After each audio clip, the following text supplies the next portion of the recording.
Assalamu alaykum hormatly ýeler. Men häzir sesim gelýär. Gelenok maňa aýdym şonu. Gomýadagymyz ene Muhammed Ağa da geldi. Assalamu alaykum Muhammed Ağa, hoş geldiniz. Salam Radana, salam vatandaşlar. Hoş gördük. Unutdum, men tehnik problemam bar, bir minut düzedeýin.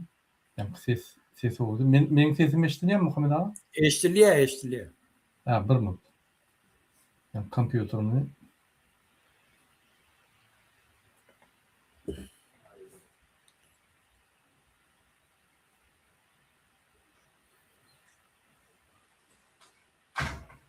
Beşteleri şu.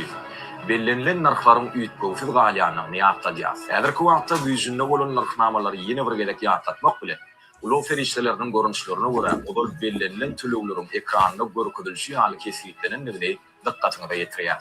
4 we 10-dan köp oku bolan uly Muhammed Ağa eşdilýärmi dedim. Eştiliye. Dur men sizi eşitmek. Bir minut durun. Meni eştinde o.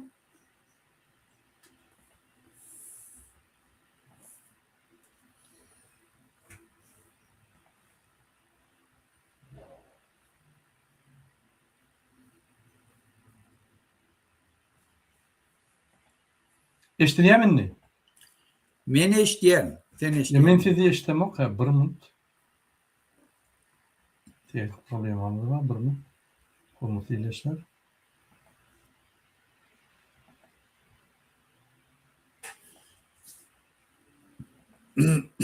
Täzeden girip çıkayın. Eştiyen. Täzeden girip çıkayın. Men sizi eşitmek. Ya sizde ses yok ya mende. Dur häzir ýok, menne bar. Dur her täzeden girip ýene çıkayın. Neme deýin?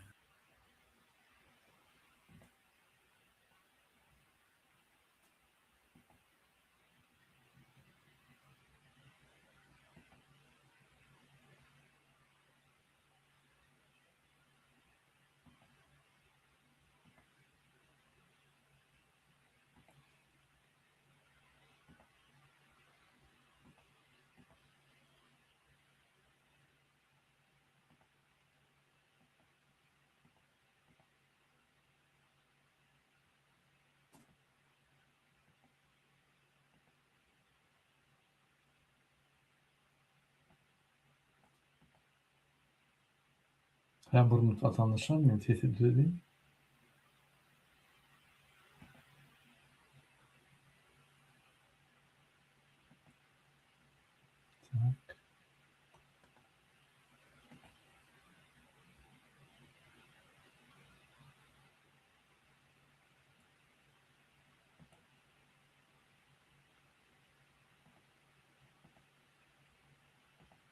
ferişdeleri. Eşdilýär, Ülýaly. Tak.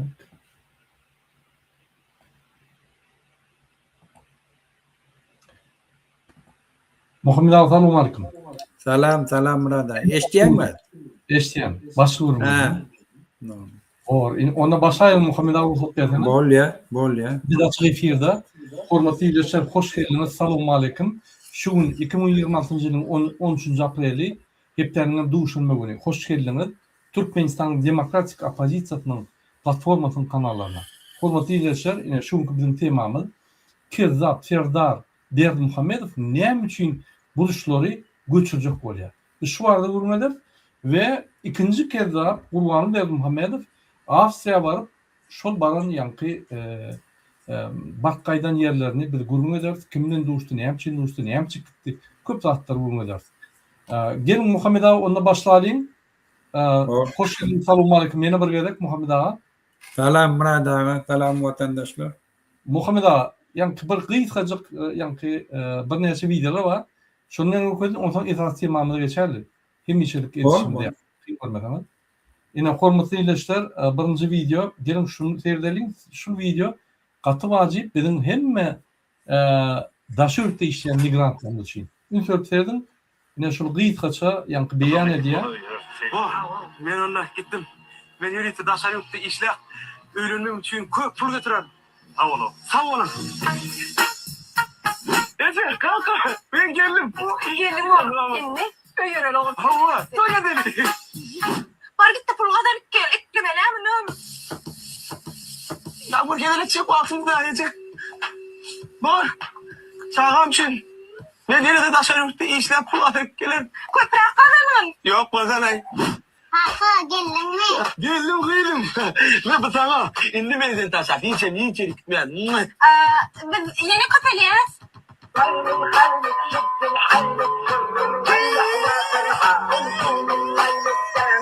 Ben sana şatana değil de gelmediydim.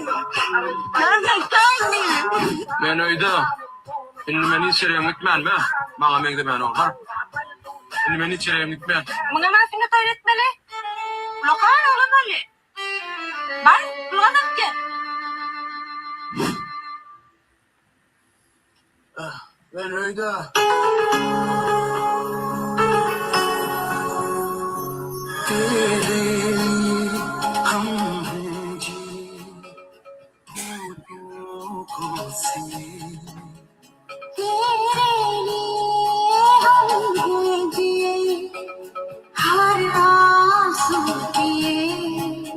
दिल में मगर चलते रहे Evet oğlumu.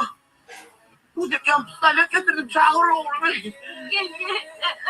Zara bak. Kaydı var. Oğlummuş. Ben söz etmem pistolet. Ayrıca ben pistolet oynamak istiyorum. Oğlum ben pistolet oynanağını öğrenmeli oğlum. Pul verip pul. Ha? Pul verip pul. Öğrenmeli.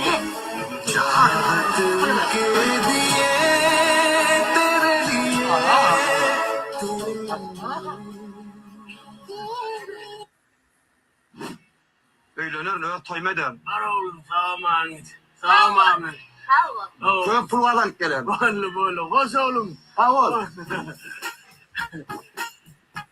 Situasyon. Nasıl yurda işime etmeli. Okuma etmeli. Okumaklı için Vatan Global Kampanyası. Dinle oku vizatlar. Türkiye'de yaşayan, okuyan, işleyen iyleştirmede hikmet izni almakta. Resmi Karal Muhammed Ağa ene Mert Türkmenoğulları yani Suriyali işlemeli bolya. Men bir bu misalyma bir yani devlet aktivisti Türkiye'de işleyen işledi çağlarını kaldırdı. İni çağlar öttü. İni çağlar gelip yeni muğlen bile işleyen bir brigada bol. Görgülü onun meşinlenmeleri yani ne çağlarını vurdu ne maşalatını vurdu. Yani şeyde maşalanın birçliğine daşını işlemeli bolya. Son çağlar öttü. Şu çağları getirip 2 bölüm işlemeli bolya. 3 bölüm işlemeli yani 3. çağda gelip 3 bölüm işleyenler vurguluyor. Daşı örtte pul var deyip işleyenler. Bulmasa bay devlet. Gaz boyunca, nevit boyunca bazı devlet. Bir topar ekspertleri var. Bir topar 45 milyar dolar yani ekspert abarotlar var devletin. Elbette Gurbanul Enserdar Bermuhammed Gıdıl'dan çağrılan samolyotları içinde tuvaletleri yasa her gün maşin çalışıp legendarlı maşinlerin öğülerine zakat edip Mercedes'lerden yerine yani minip gelip yolu yöne Türkmen halkı bulçulukta. Yine bunu ne diyecek? Neye bakabilecek Muhammed Ağa? Bu katastrofa. Hakikatten derdim yani berekella şunu koyan video olurlar yani şunu saklanı kurlanı olurlar. Bu misal getirdiler. Şu hakiki misal şu Muhammed Ağa. Bana yöne tapılanlar da hakikatten bir şey de oluyor. Kıyınan tamam. Bir kıyısa komentar edersen şunu. Birinciden ün vermeliler. Şey halkın içinde aktual tema öğürlen için inni bir tofar adamla yürüyte şunu yanar sujetler dörek yerler. Şu halkın içinde aktual tema. Şol için köp ferediliye, köp görliye, köp like görliye. Şol için şunu bir aktivist edene, şunu bir Türkmenistan'ın şu zatları göz bilen görüp teni bilen çekip veren adamla şunu yanak duygu bilen şunu yanak eserler yaratıyorlar. İkinciden şu realne vaka bolon için katastrofa demeydin yani. Bizim yurdumuz en bay devletle halkı şunu yanak derece. Ödem eyyem inni iyiydi giderli eğer 1 yıl olsa, 2 yıl olsa, 3 yıl olsa bolya onu normal ne diyse bolya. Yöne nitol koşudat iyi kesilene aytem indi güýçli immigrasyonly proses başladı. O zaman şum birce sebäbi bar edi. Bir haramzady tohum ýurdumyz talaya. Bolly başga hiç zat sebäbi. Bir maskara binamız tohum bizim yurdumuz talap halkımız közetliyor. Dördüncü ştada ayrılacaklar. Şunu atlı bizim desturumuza tesir ediyor. Bizi sigarlara yoruyor. İnni şu halkı şu Türkmenistan'da yaşatacağım oldum bir neçe yıllar dışarıda yaşayan adam öz yurdunda da ol nemetmeye desturlu yütlek gittiye, hasiyetli yütlek gittiye, moral taraftan eyyem bozulup gittiye adam. Sen gözüne getir, sen öğlenip başkalarıyla yaşamadın. Her gayseniz ayretini yaşapıyorsun. Çağalan seni görmese, çağalan yanına yaşayabilmese, birin bilen haberin olmasa, Türkmenistan şeyle bir demetti ki inni giderlik gelmeyi kıyın. Gelsene çıkmayı kıyın. Şol için o zaman onu arasında yaman köp vaktlar er ayal birbirini görüp bilene. Şu moral taraf bozulukçuluğu getiriyor. Şol için bizim halkımız şunu hazır ünif veren haklı.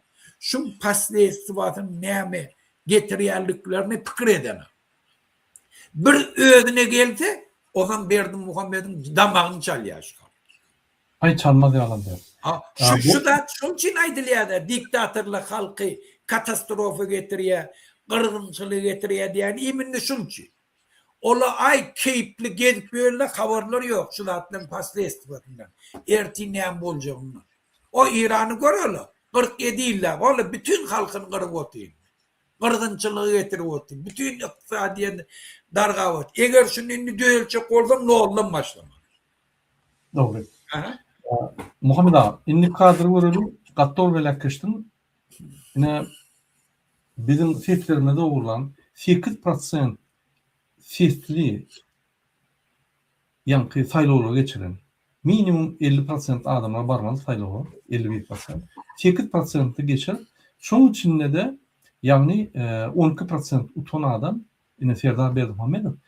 Biz barmadık bizim seslerimize uğurla öz sayılığını geçip kalkadık ki bir kanun ýagdaýda özlerini saylap, oğlunu saylap, oğlunu prezident etti. Bir kanun ýagdaýda saylawsuz saylanan prezident diýler.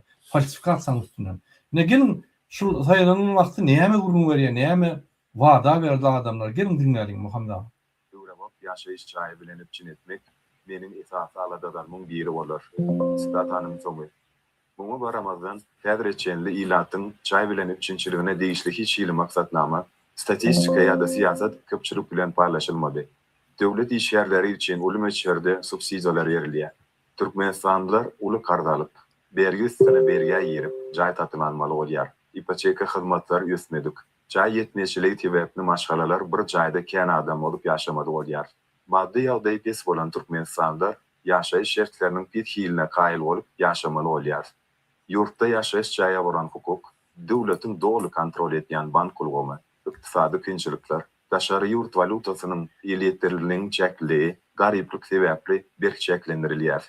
2024-nji ýylda ýylatdan adalatça iň köp ýiberilen şikaýatlaryna ýaşaýyş çay kanunlary, döwlet işlerlerde mekadiyet kararlaryndan näradylyk yer kanunlary değişlidir. Ay şeyler wada berdi. Her bir adamy jaýan üçüne de binip wada berdi. Şunu içerdi. Bular bir topar obyektler açıp pul gulumu için näçe köp obyektler açsa şonça gadanýarlar. Arkada şäherni urýarlar. Onam ipoteka edip tatýarlar, adamyň pullary ýok. Sen näme ipoteka alsak 60 000, 70 000, 100 000 dolara, haçan da hem aýlyň 100 dolar. O mümkin näme? Ya seni oğurlamaly, bank ýarmaly, ya korrupsiýa etmeli, ya maşynçylyk etmeli, başga ýol ýok. Bu gülkünç. Bu halkın üstüne gülmek diýdim. Öňüme görgül halky talamak diýdim. Indiki kadra terdelik Muhammed ağa ine şu ýerde bizim bir ayar maşalamyz. Yine de Kerzap prezidenti bilenýär. Ünsürk derdim. Hormatly prezidentimiz, men daha şol şäher ýaşaýjysy Altyn Hudaýbergenova. Menin size etjek haýyşym yüzlenmem. Men prezident size sizin diwanıňyza bir näçe gezek arza bilen yüz tutdum. Maňa jogaplar gelip dur. Ýöne şo gelen jogaplar bilen men kanagatlanamak hiç ýyly. Meniň aýtjak bolýanym meniň babam Hudaý bergenip Saparmät. Saparmädiň 3 gyzy, aýaly, meniň dogulun maşgalam. Hemmesi 8 adam aradan çykan. Şol maşgaladan bir ýeke men galdym. Häzirki wagtda men kösenýärin. Sebäp diýende meniň babam Hudaý bergenip Saparmädiň öýüni dollugyny hökümet tarapyndan alındy. Hiç ýyly babam pahyryň hökümete karzy, bergisi, algysy ýok. Şoňa garamazdan da şol zatlary babamyň öý jaýlaryny, mellek jaýlaryny, guruluşy dolu bitmedik jaýy aldy. Bulary almaklary kim alýarlar, alındy. Birinji bilen Daşol şäher notariusy, şol ýerde işlän Ataýba Oğulnawat atly notarius, meniň ulu daýzam Hudaý bergeniwa Akçögül, miras meselesi boýunça notariusa baranda, daýzamyň adyna dollugyny şol jaý resmileşdirip miras etip berýär. Şol wagtlar meniň ejem Hudaý bergeniwa Haltäç aradan çykypdy. Ejemiň kiçi aýal dogany Hudaý bergeniwa Ogultäç, ol da aradan çykypdy. 2010-njy ýylyň aprel aýynda miras edip alan daýzam jaý. Şol miras edip adyna geçirip beren notarius Ataýba Oğulnawat atly aýal. Bizi çağırmazdan, bizi bolanda has takygy men we meniň dogan oglunum Sultanowa Humay, daýzam kiçi daýzam Hudaý bergeniwa Ogultäçiň gyzy. Bizi hiç ýyly ýagdaýda çağırmady, çağrylmadyk. Ejemiň miras paýy gerekmi ýa-da gerek dälmi? Bizden hiç ýyl hat almadylar, hat bermedik. Şeýle ýagdaýda Hudaý bergeniwa Akçögül daýzama dollugyna geçirildi, jaý miras edilip, häzirki wagtda 2025-nji ýylyň 31-nji ýanwar aýynda daýzam Hudaý bergeniwa Akçögül öldürildi. 5-10dan soň jaý hökümet haýryna geçirildi. Men şol babamyň öýü diýip barmadyk ýerim ýok, ýazmadyk ýerim ýok. Hemmere yüz tutdum haýyş bilen. Notariusa barıp meniň babamyň jaýyny aktyk höküminde. Muhammed ağa, bunu men ýürüýte videoda goýan ýa-ni YouTube'da, şoň üçin kim istese dinläp biler. Şula ýalmaşgalan haýysy. Ýürüýte men goýan sebäbi şu ýal ýüldürmüş, biz goýmasak derhal muny bozýarlar, eýsini tapyp basışlar edip gorkup bozýarlar. Gelin indiki video seýlerim Muhammed ağa. Ine ýol meselesinde ünsüň Mari ýagny häzir gorkudyň şu. Mari Türkmenawat ýol açyldy. Muhammed ağa, ünsüň şuňa sebäbi gaty gyzykly. Ine şu ýol açylanda nyrklar şeýledi. 1 kilometr 35 man, ýani 8-19, ýagny ýaşlyk 65, artyk eýle ýalygy Türkmenawat 210 man. Ýöne şu ýerde gurza bolan bahasy, ýagny şu ýerde 35 man ýanky ýeňil ulaglar, ýük awtologlar 42 diýe ýöne başga bahasy 45 mandan ýanky 4 we 10dan köp oky bolanlar. Ulu ýanky tirler. Şuny nyrklar goýandan halk nägeligini bilip başlady. Ine şoperlar aýyp başlady $300 biz berjek bolýar. Näme gerek? Gitjegimden 2 manat näçe öýden şuny ýanky 1 kilometri. 2 manat näçe bolýar. Mysal üçin 300 kilometr eşek bolsaň 700 manat gowrak tölemeli, 800 manat tölemeli. O pullaram nigiden alsyn halk, ýagny on şoperlar nigiden alsyn, şoň üçin şoperlar bilen gitjekkä ýürejekler diýip ýanky bahana etdiler-de. Ýanky öz ara şäherleriniň transportyny durdurdylar. Ondan soň hökümet derrüw tarifler çalşdy gorkup. Ine şu tariflere geçdi. Yani açık yani tapawutly ýeňil ularlardan tarifleri açık tapawut etdi. Bolmasa şöyle 2 manat 10 2 manat 20 şöyle 1 manat 50 1 manat 60 tenge 1 kilometr. Men bir zady düşünmek Muhammed ağa. Sen maňa bir düşündir. Men mümkin bir sowat turun ýa ýeni bolan. Ferit, halkyň puluny gurýalar ýollary. Ünter şunu. Halktan pul alýarlar. Ya kredi alsa yine halk vermeli, devlet vermeli. Ine şol ogurlanan pulu alıp, yani halktan ogurlap, yol guranlar, nazar çüyrük 1 milyarddan gograk dine arasa benefis kazandı. Yani 2 milyard ne edip yol 1 milyard dolarlık yol 2 milyarddan geçirip her yani aralıkta Aşgabat, Tejen, Mari, Türkmenovat her aralıkta 1 milyard kazandı. Ütverim. Yolu yürüyte gımmatlatdı. Yine şu pulları vermek için yine hak tölemeli. Двойной udar da двойной oğurluk diye. Muha ne diyecek Muhammed ağa yine derdim. Misal getireyin ha. Germanya özenli ulet. Tölenyen yok. Fransa özenli ulet. Fransa'da 30-35% yolu tölenyen. Kanunlar tölenyen yok. Olam ne iyili?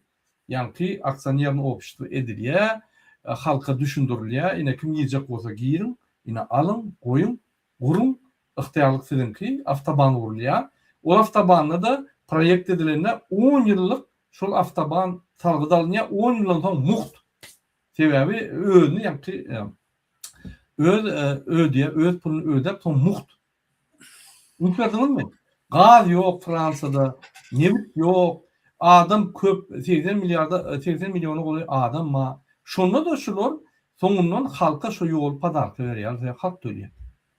Olam o ýa-ni ýol gurmak üçin ýurtaksanýaryny opşdurdy, istini adam aksyny bilýär. Indi bunu näme diýär türkmenler? Nazar çüýür proýekt padarky berýär. Gurbany golçuk padarky berýär. O ýerde nazar çüýür proýektiň daşyndan 1-2 milyard kazanýar. Türkmenistany berýär sokýar. Egerde başga bir prezident bolan bolsa, kezzap derler, başga bir çüýrük togumynyň nazar çüýrügi derler, başga bir bolmasa, hakyky tender bol, şu 2 milyardlyk ýol 1 milyarda düşerdi. Opşy ýolla 4-5 milyard ekonomiýa bolardy. Hakykatdan. Indi bular guruluşly ýol pulagulýar, o gurbanyň stili ol. Guruluş näme edýär? Näme atlaryň ýa-ni architektor ýa pulagulýar. Ýa guruluşyň üstüne. Indi bular bir gurdy. Indi şu pullary yine de halktan alýar. Ödem ona limidam yok. İkinci двойной. Indi тройной uдар okudyň. Şu pul alýan edara olam yapak guruma o ýerde de nazar çüýürüp тройной uдар edýär. O ýerden pul alýar. Ýöne bir da men gen görýän. 4 udary gen görýän. Yol açylanna baydaklar goýup arkadagy şokrap tıkýar ýa. Bular 4 gedek talyya, 3 gedek gow talyya kaldy. Halkın dördüde yani elçap arkada şöhret ay daş ettin ay benim toy ediyor. Sen bir düşündürdün de ben şunu düşünemem. Kezzap, atalogul, pulogul ya, çüyük tokum tavuk, двойной uдар ediyor, тройной uдар ediyor. Dördüncü udarım şuları öğlerine şöhret kıyırdı ya. Bana da düşündürdün ne yapacak değil o? Ne yapıp ahmak şeyler bir soğut mu? Ya Türkmenler sonra yallakları yankı geçip eyyem içinde millet kalmadı. Bir düşündür bana. Ya sen o düşündürdüm onu. Yani bileyim ne? Birincide ne? Devlet ne için devlet? Devlet nalawalya hem adın eyesi bolup kanuni borcu halka yol vurup vermeli. O şu nalogdan gelen pul şol için. Sen yol vurup vermeli. Yol bilen üpçün etmeli. Eğer sen iktisadiyeti östürecek olsan infrastrukturu döretmeli. Infrastrukturu diyen de neymiş? Şu yol esası. Yoldan. Beyni hükümetin pulu bilen yurdun baylığı bilen yol vuruyor. O yolun gene de töletecek oluyor. O hiç yerde edilmiyor. Başka yurtlarda bağ tölevliyor onu.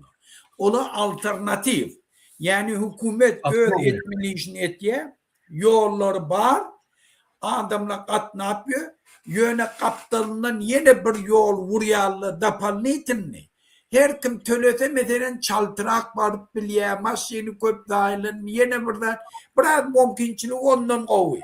Şol için dapalını itinli alternatifini biznes hükmünü vurluyor. Ol hututi eyeçiliktekiler. Yönü devletin kökmen bolmalı. İnni bula ne ederhedir? Birincide ne? Devlet vuran yolunu yaparlı. Baram var yoktur birincide ne?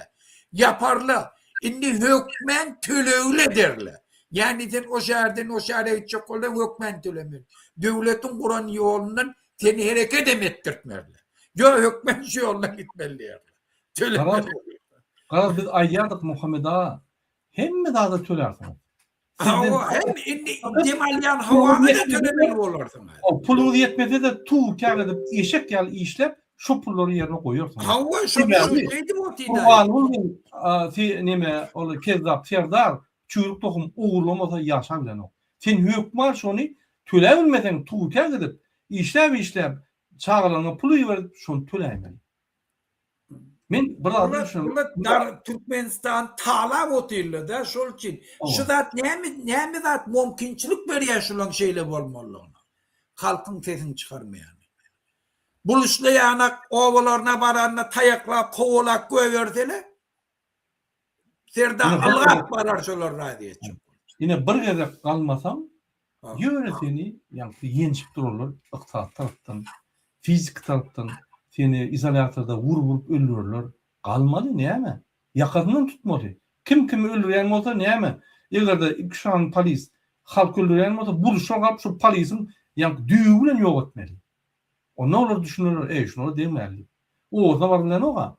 Minister çok oldum yolu şol. İttiyalı uryalar, minister var ya, ittiyalı uryalar, korktuyalar var mı? Muhammed Ağa, yine ben yanıca orkudum. Yanıca aittim yine başta şu nıklar oldu. Yine şu Afistan saytından alınan Teyada Aftaban nıklar. Ülkelerin ulu yankı tiyirler 2010 yankı değişmeyeli.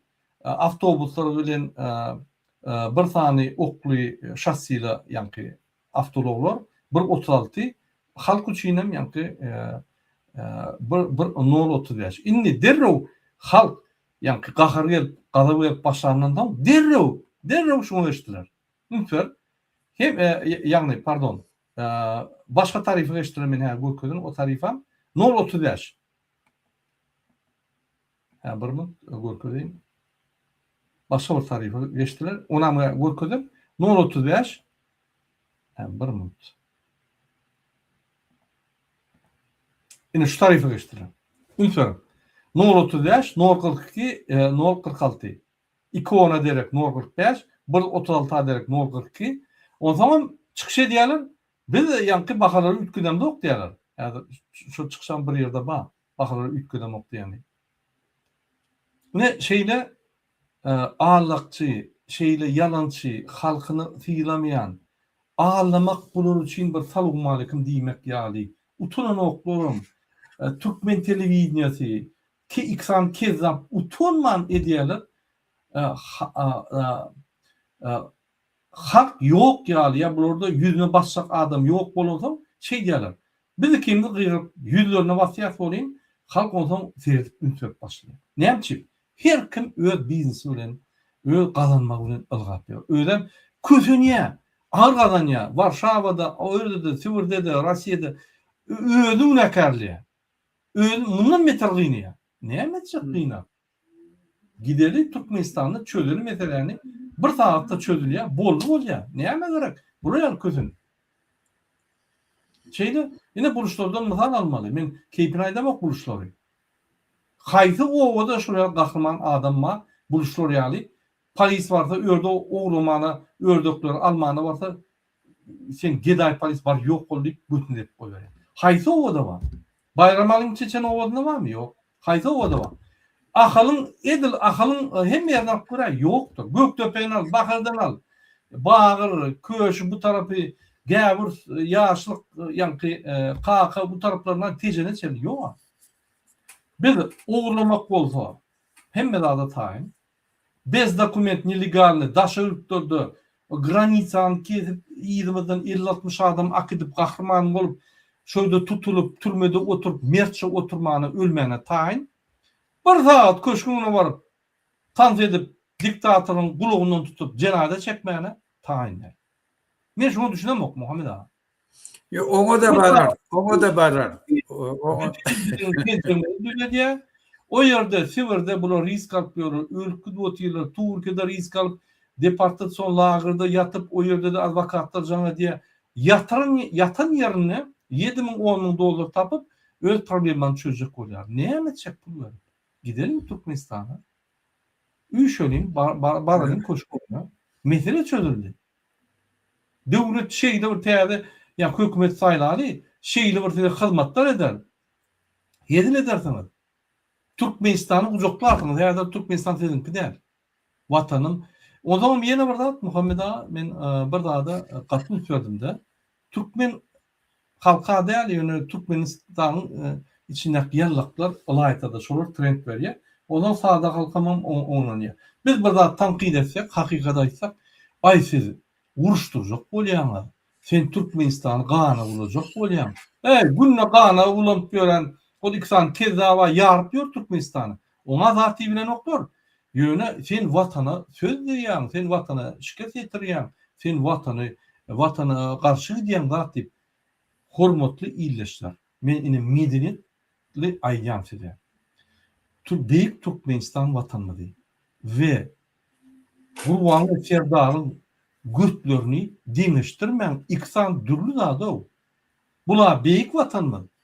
Bunun yallaklar için yankı oğuşamağına sırt iki düğüplü dürlü zat. Haçanla biz iksan kezava yankı düşünmezde biz vatanımıza düşemiz o. Siz onun sırtı bilen vatanı buluşturmayın o. İki düğüplü zat. Onun sırtlarını oğuşacaklar. Devam edin. Gerek o zaman yürüte iyi tarafını yankı şekil edip öğümüzde koyun. Bucaklap, yatmakan bir yüz göre koğuşap, daşına aylanıp, daha da doğa da okan. Yöne büyük vatanmada. Şirketten anırda dursun. Biz canını vermeyen hatayı. Yani şunun için ulu risk öğümüz kovul yani. Şuraya çıkış etmek, kezzap deyip, oğlum devlet başına, baştonu, onu Avrupa'da hem yerde izarlap, onu hatlar yazıp, kuglap yörüp, onu bir katı riski var. Her kim başarmaz. Türkmenistan'ın 4.700.000 halkından başarsa bir 10 adam başarıyor. Şunun için biz yankı birinin sırtını oğuşap, yallaklap yöremde yoktu. Biz şoları yankı kaytip şunu etmem deyip halkımıza düşünürüyor. Halkımıza yol orkodiyor. Halkımızı katastrofadan çıkarıp doğru yol orkodiyor. Doğru yola geçtin deyip. Bizi yallaklarla demiştirmen, olara yankı vatanlayıp bir iki tane adamın portu sırtına vatan ipiyorlar oğuşap. Bizim vatanımız ollen. Bizim vatanımız büyük vatan. Ağır namuslu, güçlü, tarihli, güçlü bir anırsı olan ata babalarımızlı. Siz yankı vatanı iki tane bir portu götüren yankı buluşturman iki durulu attır. Onun mümkün yallaklar için vatanlar. Gurbanlı Serdar'ın sırtları. Arkadan bir kıyır çıkıyorlar, utanman. Bütün dünya, maskara ol, bütün dünya yankı reklam ediyorlar Türkmenistan'ın iki tane kezzabın sırtlarını. Biz onu edemde o. Bizi buluşturman, bizi olarak koşman, biz katı başka adamlar. Biz ata babalarımızdan gelen kahraman kanlardan çıkan adamlar biz. Kahraman olmadan biz şunu yankı kezzaplığa karşı biz bir kontrol karşı görüşen adamlar. Onu risk alyandır. Muhammed diyeceğim, Diyana'da, Murat Urvanov'um, Talib'im, beyleki birinci linyada görünmeyenlerim, o mahtum ulam, hemmemiz risk alyandır. Şunun için beyle değilim. Biz deniştirmem. Olu Gurbanlı Serdar'ın sırtlarını oğuşap verenlerle. Olur, yani onun düşüncesi şeydi. Birinin sırtına vatan ipiyorlar. Bizim vatanımız değil o. Ya neyme bizim atabalarımız birinin sırtını oğuşap sorar vatan deyip soru için görüştürür. Yok. Türkmen halkı için. Şunun için Türkmen halkı iki tane portu sırtının hiç yeri yankı ağratma. Şu yok. Kısan Kezzap. Niye Türkmenistan satacağını bilen ok. Ortaya sat gördü pulat bilen ok. Erdoğan'ın yanına var, yalvarıp gördü pulat gören ok. Xitay'a yemetdi, Xitay önkü pulun verdiydi. Bütün dünyanı aylanıp pul soracak olur. 46 milyardan köprek Türkmenistan bergide. Häzir Avstriya algak gitti, şo ýerden pul bilecek ol. Amerika gitti, götüne depildi. Avstriya gitti, şo ýerden haýyş edýär, pul berin diýip. Avstriya giden häzir aýraty ýurmadyr. Neşeýle Muhammed abi. Senin bir düşündüş versen, yankı vatan näme? Yani yankı Kezzap'ın sırtı näme? Arkadan näme? Neme, men o zatlara kendim söylemek sebebi onu aytýan adam iki kategoriyada. Biri şolun itleri, dodoğa düşen nälaje deyin adamlar, nälaje deyin moral, ahlak, din, vicdan, dindattan geçen adamlar. İkinci kategoriya şolun üstü bilen yurdu talacak bolýanlar. Bir da tamakin bolýan adamlar. Şol için men olumtun hiç zat diyetim bilen sebebi ýagdaýlaryny düşünýär. Bir binamız karamdan adamlar şol için olur goşjak. Esasy halkın bizim etýän adamyny bilýän nämeligini düşünýär. Bu iýminni şu bizim işimiz etýän adamlar da bir ýurdun taryhyny üýtgetýär. Bir ýurda baxt getirýär. Bir ýurdy östürýär. Şu ýurdun taryhyny ýazýarlar. Şunun hemme düşünýär, islenlik taryhy Allah açdy gör. Eğer bizim edişimiz etýän adamlar şu taryhda atlar galýandyr. Ne ýurdu talaýanlar, ýa talayan adamlary öwýänler. Ola hiç wagtda ola iň näletlenýän adamlar hatawyny girýän adamlar bolýandyr. Şol üçin oňtynda men kan gurrun edesim bilen. Tamam. Ýöne gurrun etmeli Muhammed abi, bizi gurrun etmesek yallaklar alt barya Türkmenistan. O yaxşı şow utanman aýdýar, menim ştamdy isleýär. Ay çağırmak diýen mi? Onun halkı böyle lanetler olur. Bu adamlar burada yine burada aýdasym gelýär belli. Häzir tarih inni bir yerde dirapdy. Inni öňki durnuk wagt geçti. Herkim keypine qyýkçyp beren, öwüp ay hevlet o döwür gutordy. Inni durmuş seriýozlaşdy. Inni böyle gelip dirap durdu. Nitolko Türkmenistan, dünya, region. İnne şu zatla çözülmeli, şu zatla ayrılmalı. Berdi Muhammed'in häzir diýirligi bilýän mi näme var? Bir zattan. Halk şuna yetmeli, ay falany deyin men betbähte dedim adam diýdi. Ertesi gün Berdi Muhammed'in kelleri kesilligi. Şu atlam men neme internet ulgamlaryna dronely şoňa granat koyup şoň suratlaryny goýýarlar. Bereke degerini äş Türkmenistanyna adamlar şoň pikirine düşdüler. Berdi Muhammed dagy dronyň sesinden ýatyp bilmerler. Şu boljaklar. Dronly dolly şu atlam Türkmenistanyň içinde. $50 dron alyp gidenleň tany köp. Şolara bir granat daktan bolly Berdi Muhammed ýatyp bilmeýär. Şodan bolýakmy? Videolar çykyp başlady Türkmenistanyň içinden. Şu dronly Türkmenistanyny Berdi Muhammed'i ýatyrmaýar. Şol üçin on diýirligi häzir. Bir gelip birje da barly. Häzir bizim halkymyz falan edeýin diýip bilen. Ona bu nimedelerdi diýen. Aýam şeýdi aýýarlar. Bir urak bir dron puldunuş alarlar, ýok edeli, ýürege düşdi. Yok ben bu. Hava diýerler onu. Inanın Muhammed abi bir daha başarsak şular saklaýar, ýöne indi saklar. Bilmeýin. Yo internet ulgamlarynda Gäwirsiň oglanlar, gämin, köşiň, her kim aýratyn ýok etjek bolýar.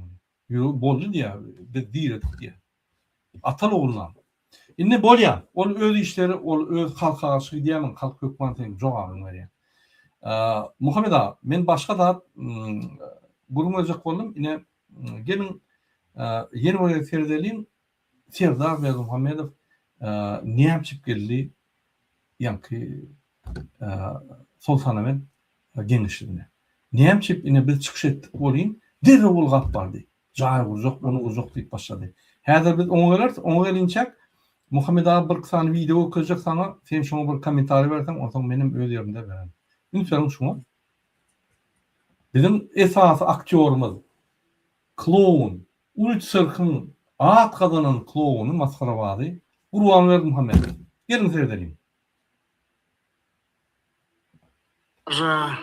Модератор, спасибо за предоставленное слово. Уважаемые главы и члены делегации, дамы и господа, прежде всего выразить глубокую благодарность федеральному президенту Австрийской Республики, его превосходительству, господину Александру ван дер Елену, генеральному директору ЮНИДО господину Герду Мюллеру и федеральному министру европейских и международных дел Австрии госпоже Беате Майль-Райнер за приглашение в Международном Венском энергетическом климатическом форуме. Столь представительный состав нынешнего форума свидетельствует о высокой заинтересованности государств в мере решения актуальных вопросов климатической и энергетической повестки дня. Туркменистан, являясь активным членом международного сообщества, Aynen DNA diyor, yaşarak öğünü okuyor. Bu barında forma var ya. A forma ministrleri var ya, sen neymiş mi? Halk masalarının başlığı, neymiş mi o forumda? Yöne forum deyip var ya da pul for ya. Yine Türkmenistan bay, yine bir gazı ocağı açtık. Yani gazı ocağını açtık. Yine yani İmam-ı bahtiyarlık yani kendisine gelin pul verin, ümisi edin zat deyip Muhammed Ağa neyme var ya şöyle, ben size bir maglumat aydeyin, Afrika'da bir maglumat. Bu var ya Avrupa. Bir topor firması, yani yeğenlerin firması bilen, bir topor ulu firmanın akçalarını satın alıyor da pullarını veriyor. Ve onun üstüyle o zaman caylar alıyor. Mülkler alıp başladı Avrupa'da. Her deşiğe pul sokup başladı, korkucuğuna götüne depileceğini bileyim. Ona Dubai'ye yığınadılar. Dubai'den ama uruş boldu adetti. Ilgak getirip Türkmenistan'a getirdiler. Bir neçe tonlu gızıl, brilliant, pulları. Ondan yaramok deyip nemeden Şveytsaryadan yani urjans, emerjans samolyotunu getirip onu yükleyip spes operatsiya edip, akıdip şöyle gidildiler. Onun intek bir idarlap durdu. Ve hazır yürütü Avrupa'ya gitti. Hem pul dilemek, hem pul dilemek. Lütfen Muhammed Ağa. Hem pul dileye oğlama için, hem oğlan pulunu gidilmek için. Bu eğer de bizim aktivistimiz kullanılı olmasa bir de hem yenir. Biz buraya deyin ama. Soryal kezzaplıkta dünyanın şampiyonu olan. Korkmani. Yok korktu ya. Bak. Korktu ya. Türkmenistan'da dini Mercedes mi ya atalı oldu. Hemen Mercedesler Türkmenistan'da branirman. Yok geleceğinden korkan hatta. Geleceğinden korkan ha. Ödem beyle kol gebe Gurbanberdi Muhammed Toyota nimette branirman değerli oldu minen o korkyan o ben. Şimdi yani branirman minye sen dişin yalı üstüne drone kaçta bir şans var da yani nimetmek. Ünfer bunkerda yatya atalı bir yere koştu beyliksem yani bunkerda. Ayağında da ınanma. Hiç kime ınanma. Açarı. Dini akranda bir ınanma ya. Ona mümmelik var ya bunda. Kuşlarına çel çalışıyor her kümden. Zoraplarına çel. Korkuya ağ ataymasınlar diye. Şuraya korkup yaşayan yöne mun yandadı. Ölüm. Oğlumun ölümün veripedini hiç kime berdirmen deyip. Ünförüm. Hormatlı iyileşler. İksan kezzap ölünçe gidişecek. Şu verip için. Bunlar piyafkalar yani yılan yalı gelip inni bunları yankı ya öldürmezek ya da şunları basmasak uyuşup başka yolmadı yok dedim. Bunlar gider mi ya? Ömürlük kurbanlığı derdim. Muhammed ömürlük Türkmenistan. Her öyle imparator edip oturuyor. Ben ünfördüm Muhammed Ağa köyünü, kinoları, tarihi ünfördüm. Şu yerden geliyen ekeni padişahın yüzünü seyret bolan o. Padişah bir zat deyse aşağı seyretmeli. Şonunu ol imparator olya ünförüm. Serdar Berdi Muhammed ya da Gurbanberdi Muhammed bolanına Bu bloknotları ne yapıp yazırıyor? Dine bir daha düşün. Öğülerini imperator edip, öğülerini halktan has yok oldu, saklayacak bolup, halk şuları yankı çokuntun deyip. Bolmasa seyredin Putin'in marta bir yere salamlaş ya, yüllürüne seyred ya adamın, olur bloknot çıkar, der o bloknotu ya da ne var? Ya da o gorgulu 3 tane buluş Serdar'ın barın yerine çıkışıydı ya, Muhammed Han, anekdot aydeyin, teyar anekdot. Buluş çıkış edenine, buluşlar çıkış edenine, şuraya korkuyalar, hemme hükümet bol bloknotlarına yediler buluşları yani. Ondan diyen ben sana, yani hakikata yani o. 3 tane bir yaşlı buluş, bir ayal maskala ve bir tane yaşlı orum yallaklap çıkış ediyorlar. Şolar çıkış Onu da edenine, yararlı diyor. o hükümet bolup yankı, hükümet mecliden başka hemmedi bloknotu seyretmeyen buluşlar diyen zatlarını yediyorlar. Yine hurmatlı buluşlar, devlet, yani hükümet sizden şey de var korkuya, hatta bloknotlarına yediyor. Sizin diyen zatlarını. Şu yerde ne yapıp yine şuraya kıyın yaşayıp ne yapıp ördeklerimiz polisi oğurluya deysen şuna mı yazarlar sana? Sonuçta aynı hakikati. Yo bu gül kunç bir devlet gül kunç daha devlet bu öz hududu geçirdi. Devlet derler, yurt derler, hükümet yok. Bir gül kunç bir ay Huday hakladın. Men seyreyen onun var. Kahırma ağlatıma indi gelen ok, indi kahırma gülüsün geliyor. Indi Muhammed Ağa, sen şuna bir baka versen, şu Kur'an'ı verdim Muhammed'e. Esası Türkmenistan'ın Maskarabağ'da kloğunu. Neme var ya? Yani Avstriya var ya, pullarını ödemeni ve pul şuradan uğurlamanı, yani şuradan pul alıp obyektleri pul uğurlamanı. Sebebi, ünitörüm, bu ağaç yankı o nime giyene yali Serdar kuruluş geçecek deydi gün Avstriya algıdı. Şöyle girip yankı Avstriya'dan bunu yankı pulları uğurlamalı. Yani şu kuruluşta uğurlamadan bunu uğurlabilen o. Şunu bir özün bir haş edip aytsan Muhammed Ağa. Men şu tadı ünfüren adım da şu birinci dene aytyan adım manasız bir bir neme diyelim orta adırda yaşayan yani adam bir hemmesin yöne eline zat verenin tema değişille hiç kim kızıklı bir yere kurrun ediyordu. Bir şu men ünfüren. İkinci o tadı ol hiç kim. On yerde ol, ön küçülk on barmalı yerde de. Üçüncü şunu kabul eden adam şu baranla pul verip ateline Türkmenistan bilen Avstriyan dostluk cemiyetinin nemesi bir geday köçede verip gören şunu kabul etti. Şun yanak derecede şu özünü pese düşürdü. Onun dördüncü şuna neme edilmelidir? Bunu hiç yerde hiçim kabul edene. Bu şu dolu anamdan düşen hiç kim yüz vermeye. Hadir şuna da şuna düşündüler bir yüz verip birazcık adamın iyine düşüp böyle. Putin dolu otoritetini yitirdi. O gün Ermenistan'ın premier ministeri varıp Putin'i Kremlin içinde dolu bir avra yedik kayıttı. Dolu bir avra yedik kayıttı. Sen kim deyip yüzüne sen kim? Sen edibilen dağdan halkın ağlayan, internetin kesiyen, demokratiye yok, bir derek özüne prezident deyip oturayım. Biz Ermenistan olsa halkımız sileye, halkımızın saylamağa hukuku var, halkımız İslam adını saylaya, bizde kanun var, kanunu hormat koyuyak deyip yüzüne vurup kayıttı. İnni Putin'e, ananı bilene Putin'in otoritesini şunu gördü.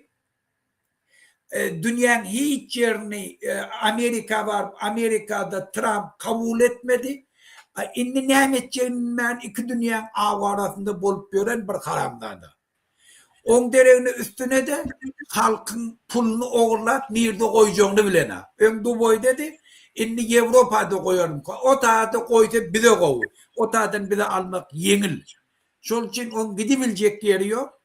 Şol için pulunu eline alır.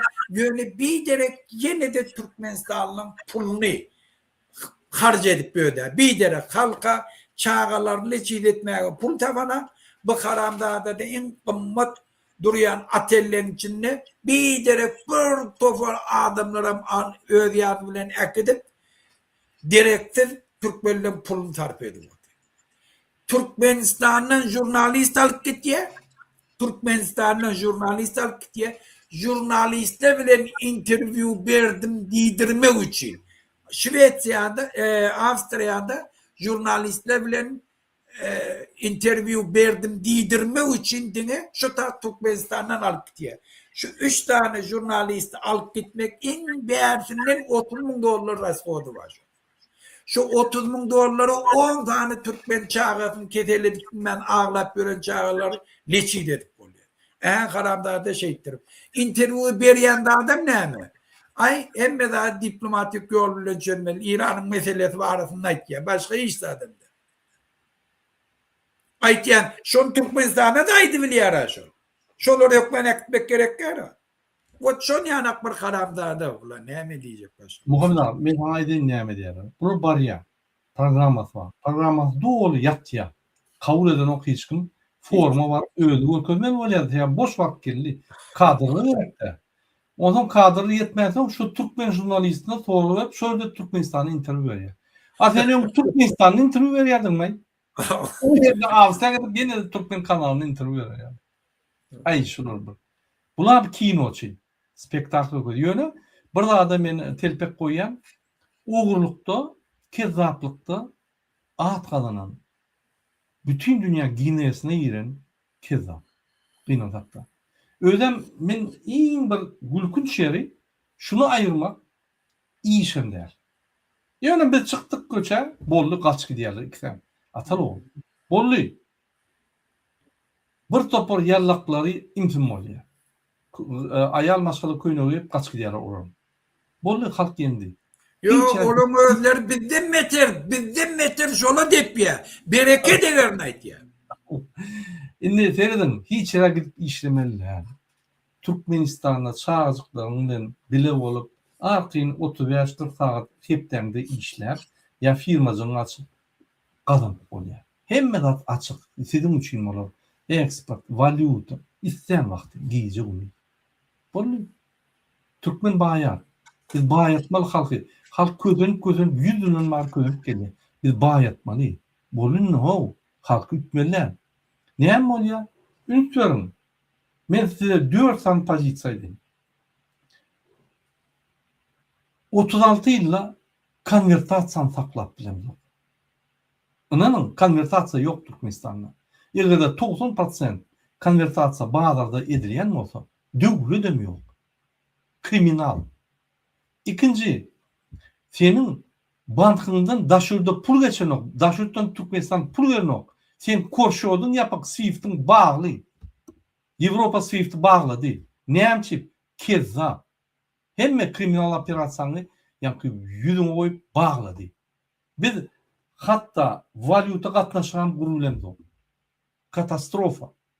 Üçüncü, viza koyup bizi doğun halklarımızdan yani Özbek, Kazak, Kırgız, Türk halklarından bu vizalaştırıp yaptı. Ünitlerin Türkmenistan şeyle var yaptı, çıkacak o zaman pul vermeli. Türkmenistan terk et gideri etti. Beşinci, pasportsuz halklarımızı yani halkımı daşına koyup onu illegal, kriminal edip onun haklarını bulup onları printustan aşağı etti. Görgüler illegal yani o başta SDF değil yani bomjonun dokumenti var. Anladın? Bomjon köçde yatan ortaya ya Türkiye'de yatan bomjonun dokumenti var o. Biz bomşo da olmadık. Şunu da arkadaşlar şokrat, nime şokrat. Nimetine şokrat. Samsaklığımızı bakıyoruz. İnniki bundan beter masrafçılığa eden size. İnniki. Türkmenistan'da ösyen rahat yok. Küçük yol açılsa da çağrıçılar, 2 tane çağrıçı var. Yol açıp şöyle arkadaş şokrat diye. Oğlum bütün dünyanın kanallarına gidiyor. Üstümüzden uluyor. Kim Türkmenistan masrafı diye? Murat Kurbanov filan Muhammed Döyücü mü ya aktivistler mi? Bir Türkmen kontentten gel. Türkmenler mi değil mi? ortaça hayata çıkış edip Fransuz çıkış etsek külünü çıkarıyor şunu. Yine bunun hiç adamlara polis olsun, minister olsun hemmelere, absolutne hemmelere dine çürük tohuma değil. 150 dolar aylık, 200 dolar. Yürüyte şeyde var. Bağlısılık duruyor diye. Yani finans azadlığını mahrum edip sana finans zavisini duruyor diye. Sen bağlı. Azadlığın yok. Finans azadlığın yok zaten. Ne 100 dolar azadlık mı olmuyor? 3 günlük oraya. Maşallah ikrap olmak. Ya ne doğru mu? Halkı azadlıksız mahrum etti azadlıktan. Finans azadlıktan mahrum etti mi? Etti. Şirket azadlıktan mahrum etti mi? Viza girdi. İnformasyon azadlıktan mahrum etti mi? İnternet kaplı. Hiçbir частный, yani hususi ya açık internet portalları yok Türkmenistan'ın içinde. Türkmenistan'ın geleceğinden azadlıktan mahrum etti mi? Bir tane opozisyonlu parti yok. Bir tane yani bir taraf karşılayan hükümeti kurmuyor. Ne azadlığımız var? Ne midir bu oynayamaz? Büyük Türkmenistan'da hiç adımız yok. Türkmenistan adı var. O ödesiz hiç kim. O buluşlar öz vatanına, öz yaşayan yerine pasport at bilen o.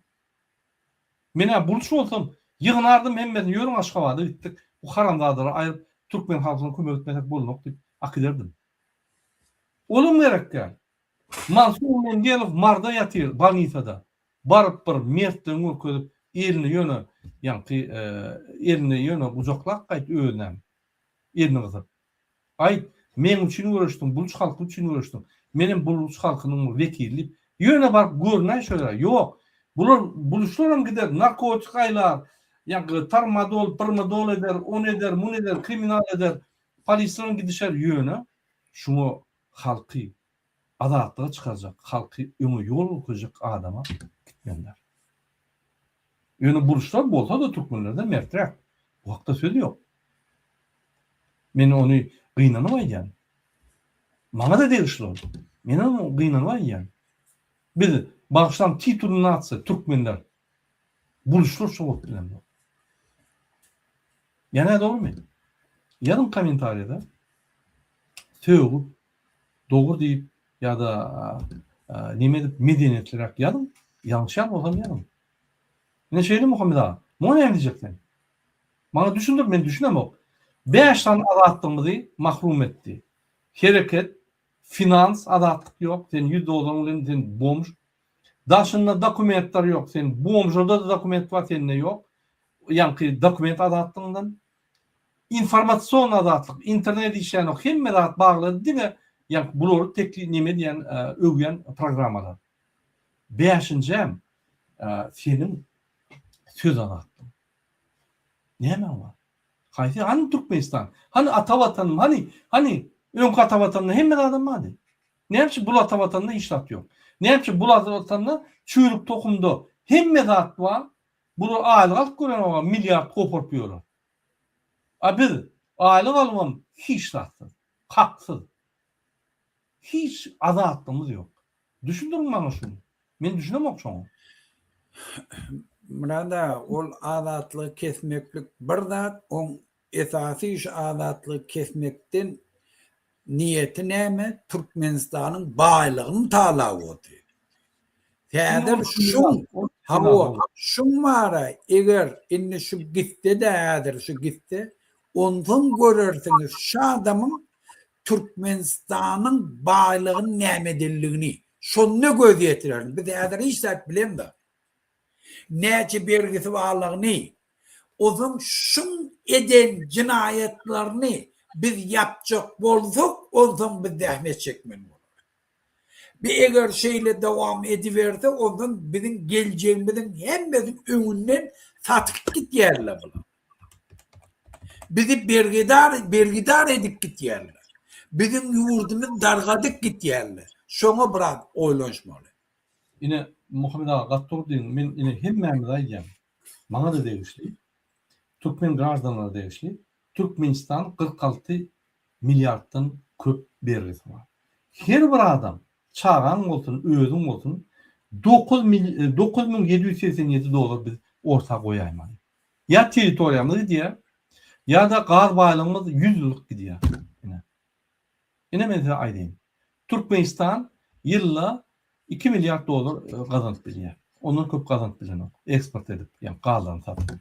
Indi 46 milyardy sen diýmedim diýende 24 ýylda ýapýan. Onu da hiç ýoly gurulmaly, hiç tad edilmeli, diňe belgiler bermeli. 24 ýylda bir pokoleniýa. Ya da häzir olur bizi gysyp başlasalar, her adam, maşgalanda 5 adam bolsa 50 000 dolar goýmasyn. Döwleti. Aýdarsyň, men pürçüm, men ogurlam, o haramda da ogurlady. Haramda da ogurlarna, haramda da Türkmenistany berga batanyna näme çypdym oturdum? Tölün. El çarpantena.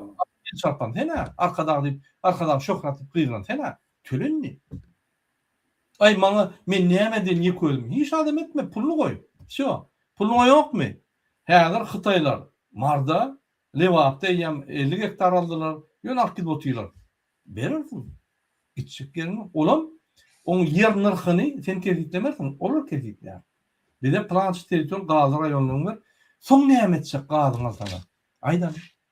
Zakon alýarlar, ödem zakon. 5 taňam barmy? 50 000 dolar. 2 taňam barmy? Bir 4 adam barmy? Ýa 4 başgalamy? 40 000 dolar. 5 taňam barmy? 70 000 dolar. Zaýyň zatardyň bermek üçin. Ay mene berjekler näme hana kime gerek bolsasyň, diýeň alarlar o. Inan ine Täjikistan aldylar, Kyrgyzstan aldylar. Hytaý bilen sen oýun etme. Ol bir äýnekli bir ýer geler, size 24 saat ine şu bize gerek, ya da pulunu ýerine goýdyysam, bular hemmerden pul aldylar, bular maskara, bular gurulan sistemasy, mafiya, hiç bir döwlet bular kart wagtynça bermez. Öňkü belgiler bermez. Ondan kim bermeli? Halk bermeli. Sen daşynda işläp, jaý gurulan puluny satmaly, goýmaly. Ya da jaýyň bilen diýär Hytaýa. Hytaýa gitse, o Uygurlar taýaklaýarlar, sen hem taýaklarlar. Götüne de koyuyorlar. Öğün kaçarsın. Ya da türmede oturursun. Hytaý bilen oýun etmem. Şeydi. Men alýanmy gülmen ay bu näme aýda fantaziýat näme? Men size bütün dünýä yuridik praktika aýdym. Ine Täjikistana aldylar. Önem gowy aldylar. Ýagny dağlarda metalların bar ýerlerini aldylar. Kırgızstany aldylar. Gowy ýerlerini aldylar. Indi özbek korkutdy.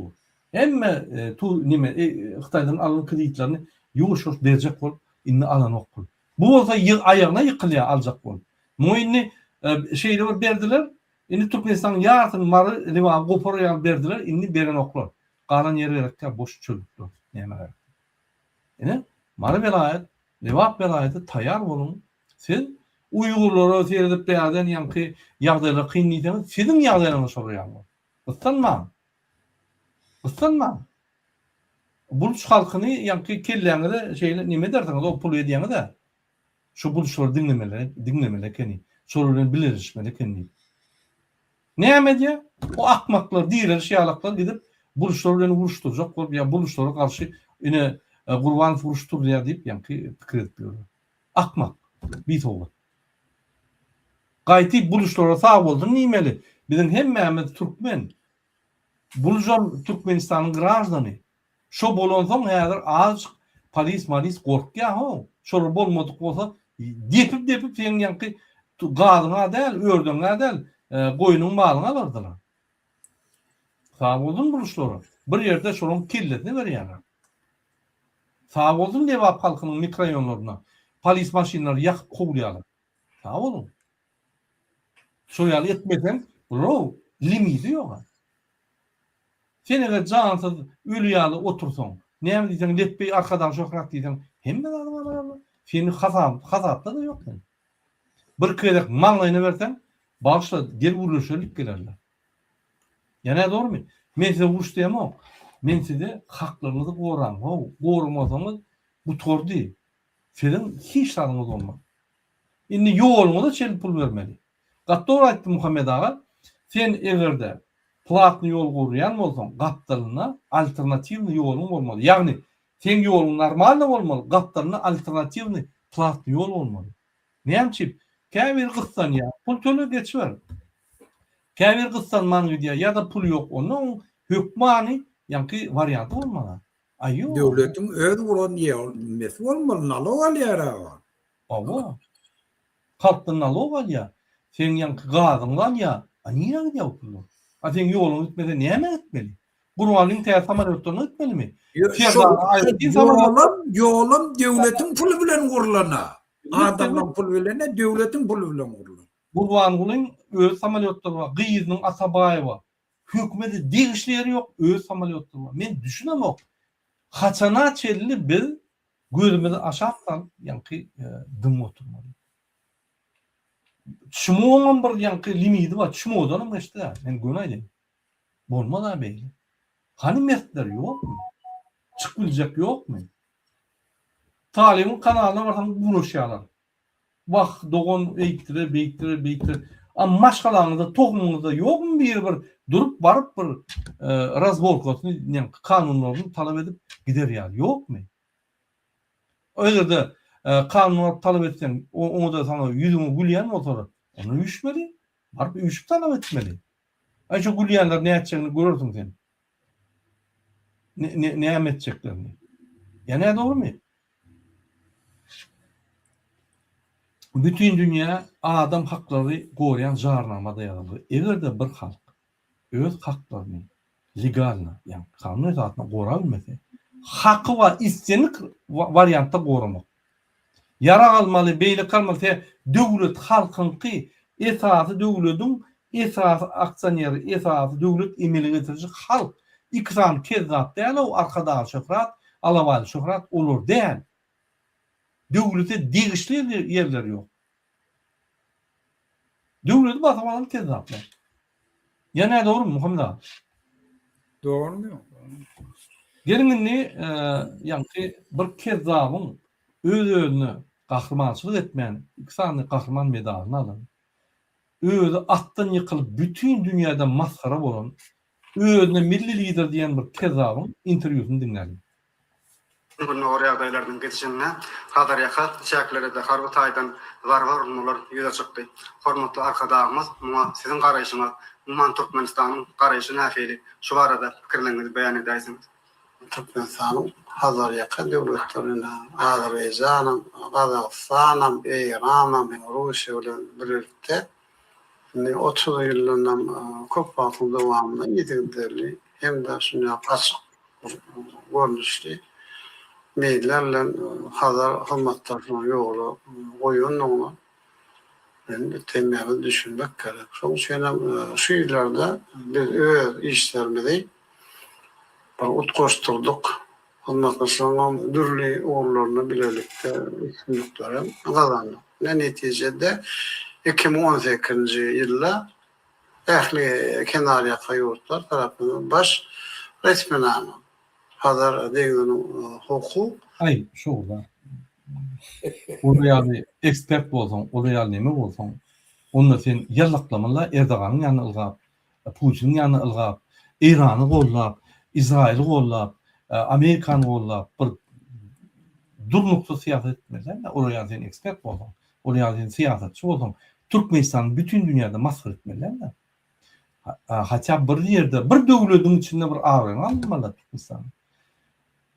Merkez Asya'da maskara boldy. Don alıp, yani bir-birine medallar verip bolur, yani öz awtoritetden gazlajak bolýar. Halk şonu da ýylanady.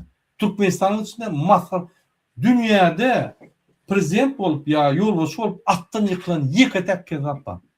Gurbany berdim. Ýykylan soňam hiç sat bolmadyk ýaly ýüzü padoş çıkıp atyny ellenme bolýar. Hiç sat bolmadyk ýaly ýa-ki oturup video alanlaryň kameralarını aýryp videolarını aýryp onam aeroportda maskaraçy. Ay Hudaý.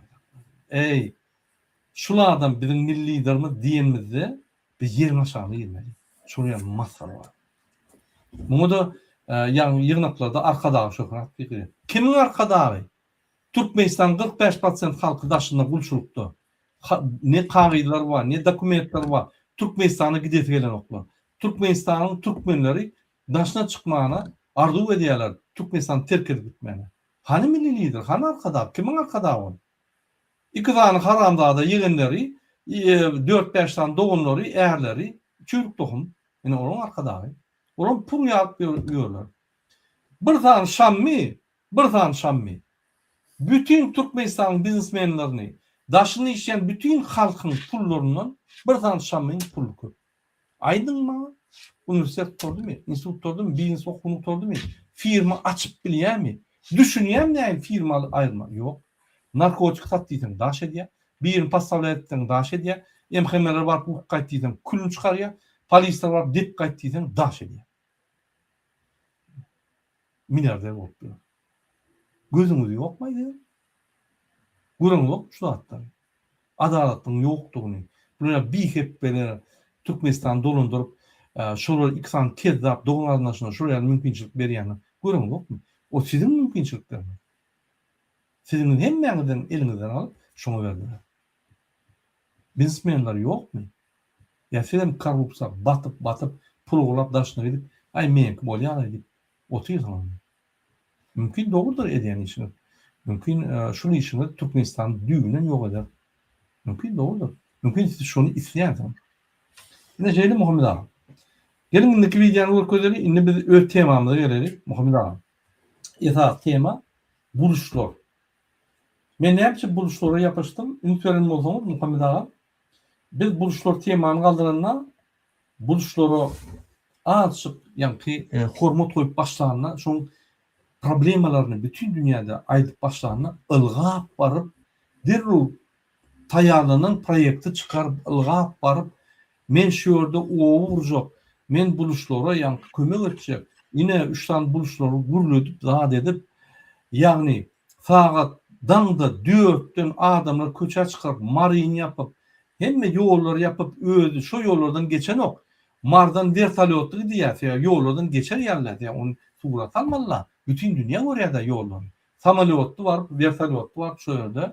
Ýagny halktan gorkup vertolyotly var, ýanyna hiç kim getirmän. Ene şolýaly ýygnak geçirip jaý urjak diýip. Indi şunu o detalyny söýleýär.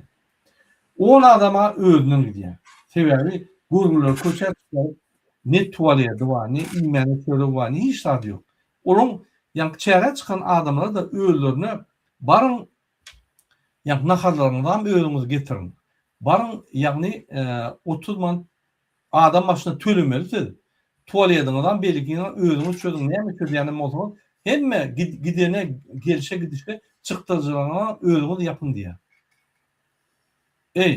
İki tane çayırçı kezava bolya gıcakçı. Yine bizim halkımızdan çayırçım. Şuraya çayırdan kovur ya Muhammed Ağa. Ne yapıp gidiyorlar? Ben şunu sonra verdim. Şuraya olsa ne yapıp gidiyorlar? Bak işten ayrı.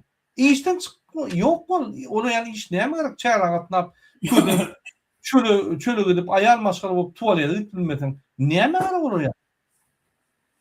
Gitsin öyle. Barıp yani doğru anlaşılan kesin çürük doğumu getirsin, Atavayvanı getirsin, yani Lubovnu getirsin şoparını. O şanlı pamme hemme videoları tersin, o küçük çağlarını şöyle getirsin dursunlar sonra. Olyan yok ama. Ne yapıp ediyorsunuz deyip sonra versem, ay işten kovuluyor.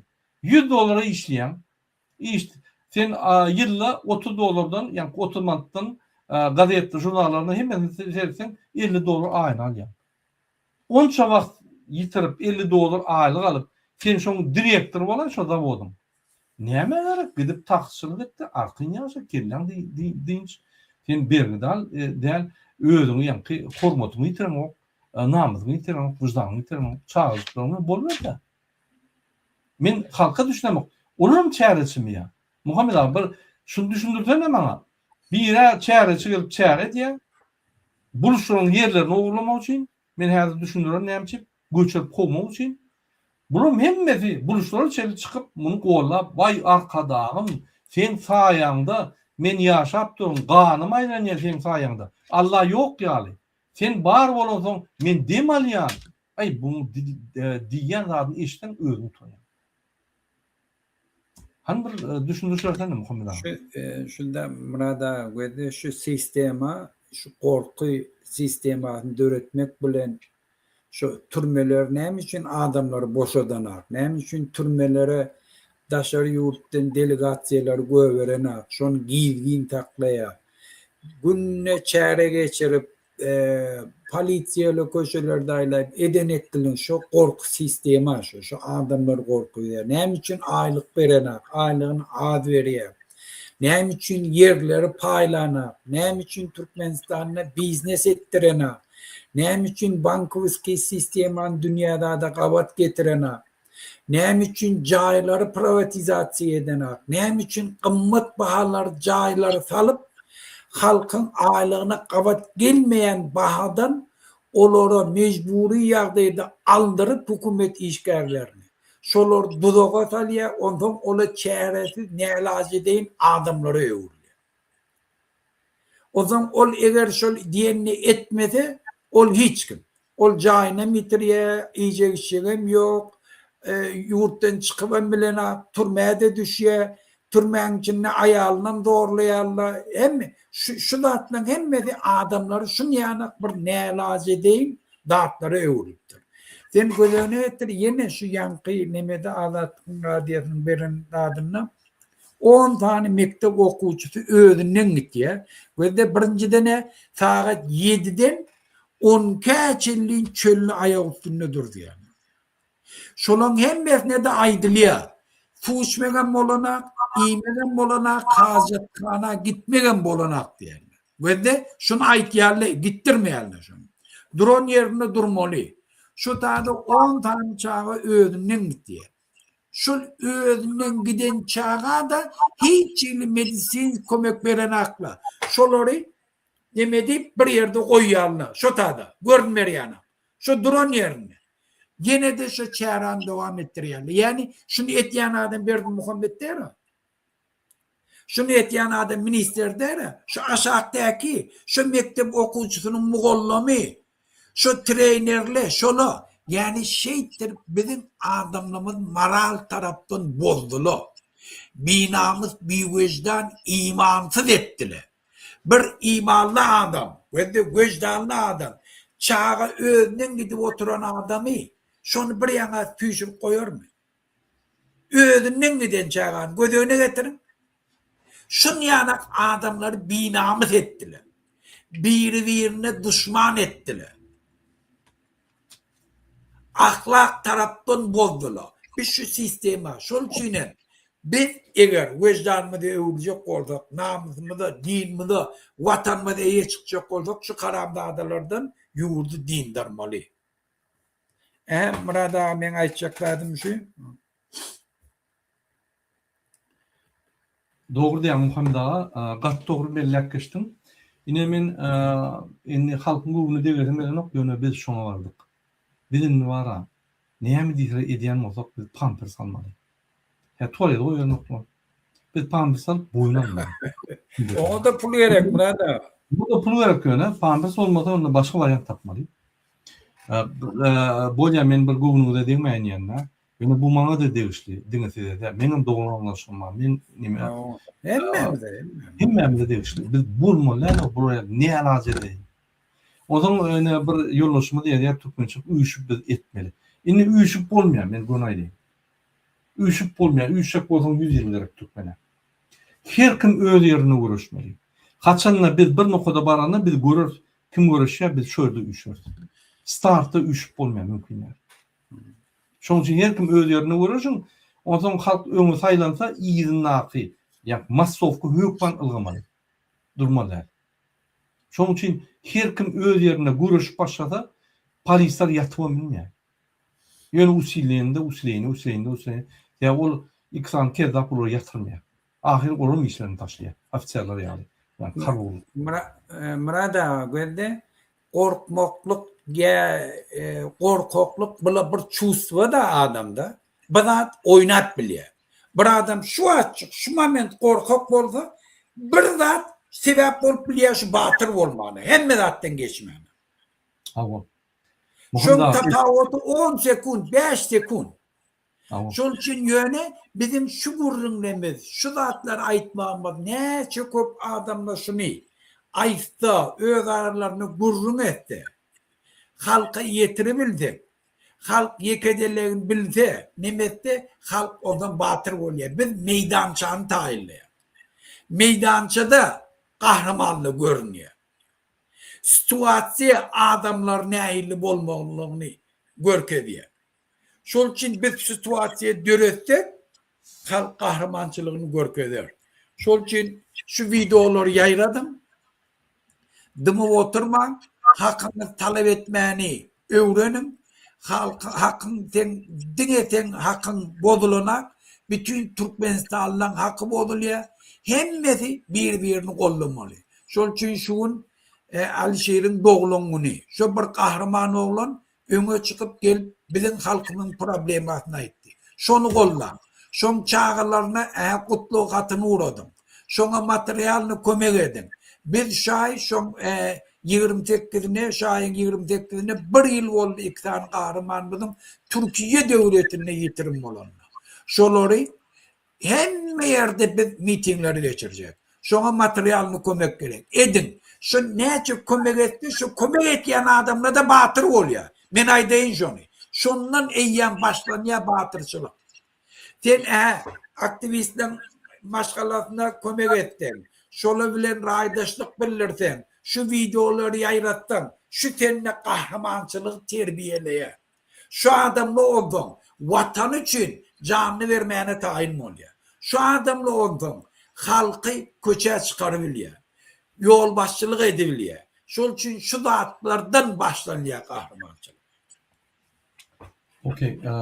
Hormatly ýerleşler öz pikirinizi ýazmana gaýradan ýagny öz pikirinizi unutmaň. Emhemme baglar o hiç kimi işaret etmez. Ýagny öz pikirlerini täze pikirin üçin seni egerde talyan motorar onu biz ýara almaly indi. Başga bir zat aýtjak bolum, Muhammed abi gelin öz temamyza gelelim. Ine hormatly ýerleşler Mar vilayatynyň ýolutyň etrabyny çägine ýerleşen Toltanamyt Geňişlikdäki Bahtiýarlyk gaz käniniň ýanyna Gurban Serdar Berdimuhammedow ýa-ni jaý uzak bolýar. Şo halka 1971-nji ýylda ortalar 2 san gaz ojagy ýapýarlar. Şol Bahtiýarlyk owan ýanyna.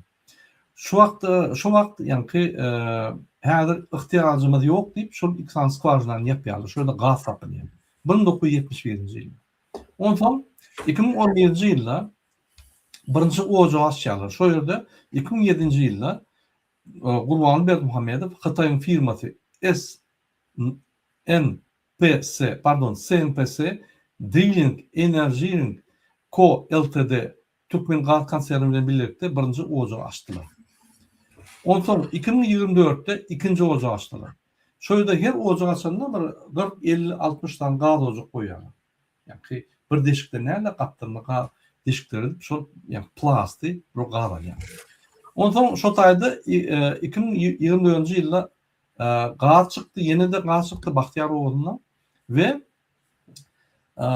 Hytaýlar şo ýerde şol ojagy işletjek bolup köp tynaşdylar. Şo ýerde ýani kukurt köp çykýar, demalar ýaly. Adamlar şo ýerde işe baranlar bir kuň işlep iş taşýar, demalar ýaly kukurdy köp. Şo ýerde adam. Ondan Hytaýlar bir sistema tapyp şo ýerden gaz alyp başladylar. Indi şo ýerdäki adamlar göçürmeli buluşlary. Diye o ýerde gaz çykýar. O näçe köp skwarjyna nimetse şonça kukurdun iýsi köp çykýar. Şol adamlar ertir nägelik bildirämesinler, ılaýtda buluş halky, buluşlar galsa hiç ýerde çekkäli beýlik buluşlar galar. Pakistanyň, Indiýanyň, ýa-ni Afganistan, Iran, Türkmenistan hem buluşlar galar. Biz hiç adet bilmek elimizden o adam alırlar diýip ýa-ni ataly ol ýürüp plan edýär. Biz şuraya jaý berýär diýip allap göçürür. İçinin delavoylaryny, içinin ýa-ni gorkmayan adamlara jaý berip galanlary tozdurar. Hemmeler jaý ýetenok, diňe 500 hojalyk etýär. Ine galanlary ýer welaýata atak ýitip giderler. Ondan şular hem ýuwaş-ýuwaşdan ýa-ni beýleki jaýlar bolup olanyň ýitirer şunun içinde diýip ýa-ni edilen bar. Haçanda biz buluş temany galdyrmazda derrew şo proýekde ilgap jaý uzak diýip ýa-ni şöyle traktorlar türüp adet başlaýar şu proýekde. Bahana tapyp. Bolýan biz problemany galdyrdyk. Şu problemany mundan meter buluşlary agryýagda salyp, ýagny şurada jaý berjek diýip ılalaşyň diýip buluşlarym 3 tane buluşlarym çykyp ýa-ni arkada haram terdarı olya. Inni bunun maksat näme? Şöyle jaý gurulur. Mümkin. Yani 400 milyon dolardan köprak pul gerek. Keypine gurbany ılgak giden ok pul göller. Inni şo ýere pul gerek. Ya o ýeri yani giyana gurbanyny syptyrmaly, yani oradan pul kazanmaly. 400 ofisianty gerek diýeni 1 milyard kakarlar şo ýerden. Bu milyardlar soruyor. 1,5 milyarddan sokor şöyle. Ýöne hakyky çykdysa 400 milyon bolar. Inni hem pul gurulýarlar, hem jaýly gurup ýene de şolary satarlar. Yani buluşları satarlar. Gup buluşlar alıp bu jaýlarda ýaşar, gup değerlere göçmeli var. O başka bir yerlere. Öyle jaýlaryny alıp yani göçmeli var. Umuman dargyda şöyle o var. Ine maksat şonda. Ve onun gaýlaryny ogurlar. Bunun edýän işler hem şol. Mara welaýaty ýolutuna gördüňmi ýolutuna bar. Zat ýok ýolutuna. Ýöne ýolutunyň gady Hytaýa 30 milyard gidip dur. Yılına 30 milyar, men size aýdyn takminan yılına 7-8 milyar gidip dur. Ýolutuna. Hany o pullar? Näçe o pullara arkadaş şakal bolýar? Näçe o pullara haram boly? Başardygyça aýda bir ksan maşina alýar özüne. O maşinanyň bahasy 100 000 dolardan 2-3 milyon dolara çevrildi. Näçe? Näme berdi? Öyle sen ýolutun halkynyň gadyny ogurlasaň, yani baýlygyny ogurlasaň, orada ertir ekologik katastrofa olsa şoňa senem o pullara baryp arkadan şakal bolup meçidini 450 milyon dolar meçid kurýan bolsaň, sen kim bolýan? Kezzap mı ýolutun şahyjyň arkada bolýan? Düşündürsene Muhammed ağa şunu.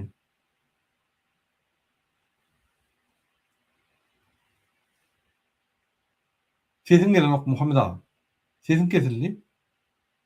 Şu emişi devletçi neme siyasetçilerde şu yanaklatla var. Bir halktan korktuğu ondan şonu çaşılacak oluyor. Şu bir yerde yığınan mariyanak, bir yerde uyuşup yaşamar yanak, asimilasyon eder yanak, ondan şolun içine yer beylek halkları getir ya oları beylek halkların içine beyleki yerlere çaşır yerler. Hükmen buluşlar hem şey çok oluyor. Gurrunti, tebebi buluşlar o tarafta yaşayanlar hemmesi öyle bir neme karnaş olup oğullarda yaşayarlar. Şolun içinde başka adam yok praktik. Şol için öğütleri, onun öğütleri hemmesi karnaşan oldu, bir yerine bir zat bolacak oldu, beylekle de iyidinden duruyor. Şol için hükmen verdi Muhammed Taha şolardan korkuyorlar. Ve şoları bir bahane bilenem, Allah şoları şaşıracak oluyorlar. Şu doğru hükmenem eder şunu. Şuna da yol verilmeliler.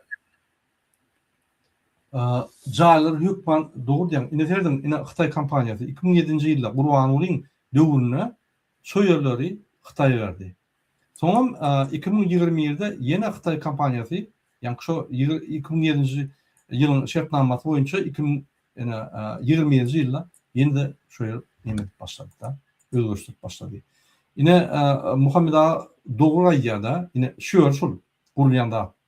Yine mütertlerdim. Doğru aýdýar Muhammed ağa. Bir berk milleti, yine şu owadaky owan takda bilýän buluş milleti dargytmaly. 2 da tutýar, 3 da tutýarlar. Birinji, şo milleti gowşar edýärler dargydyp.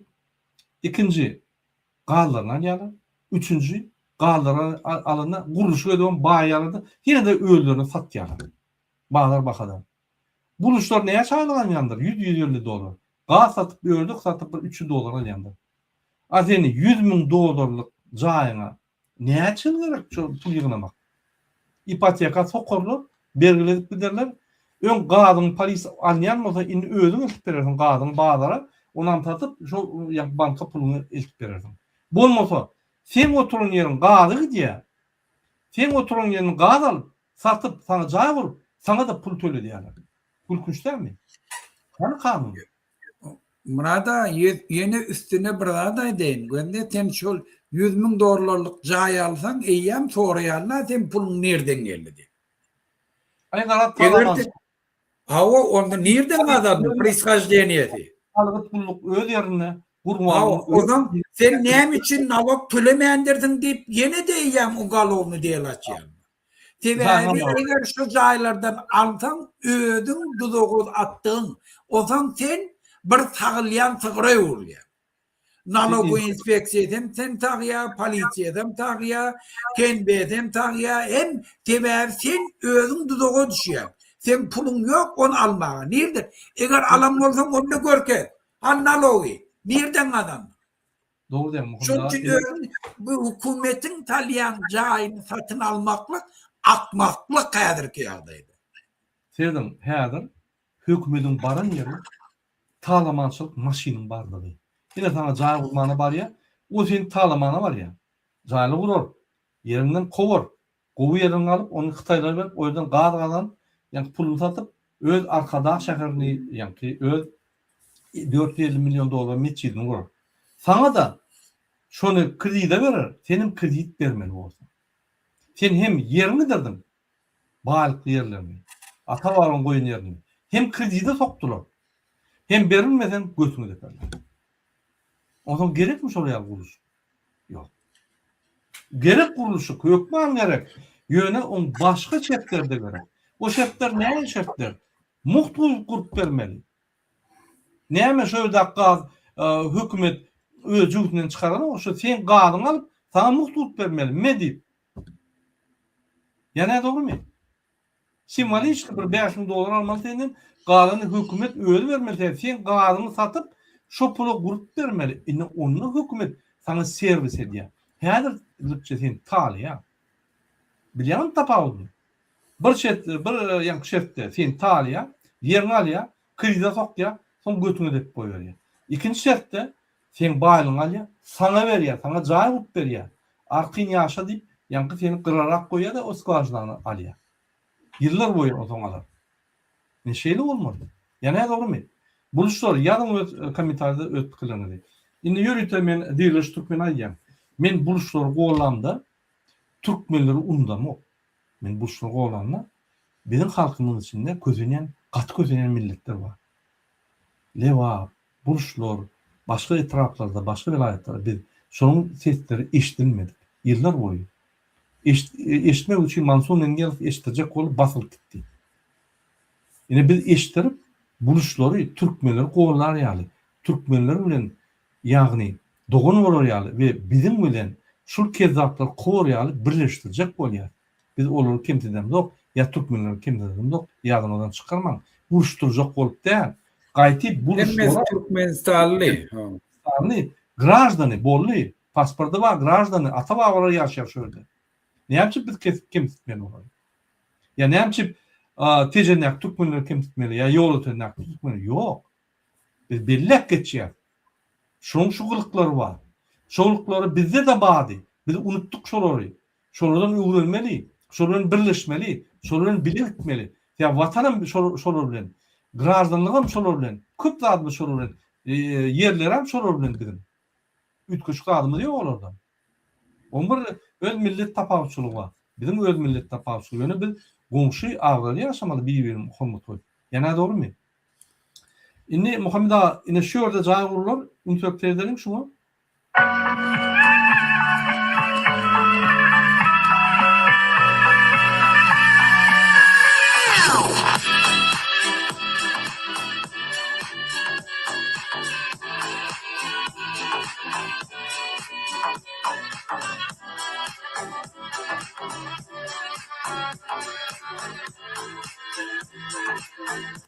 Ine Muhammed ağa, şunu häzir pul ýok. Gurbany entep ýok, sebäbi giýene ýaly bir ýerde buluşyk bolsa, ödem ul göçürde hökman giýmeli, hökman paýlanmaly. Bul moşennik обычный. Şoň üçin ine pul göndäp ýok. Pul ýok häzirçe. Size neme etdiler? Multik görkezdiler. Siz satyn aldylar multik bilen o ýerde bir ýerde başladylar, ýoşadan başladylar. Näçe ýyl oturar belli ýok. Esen guly,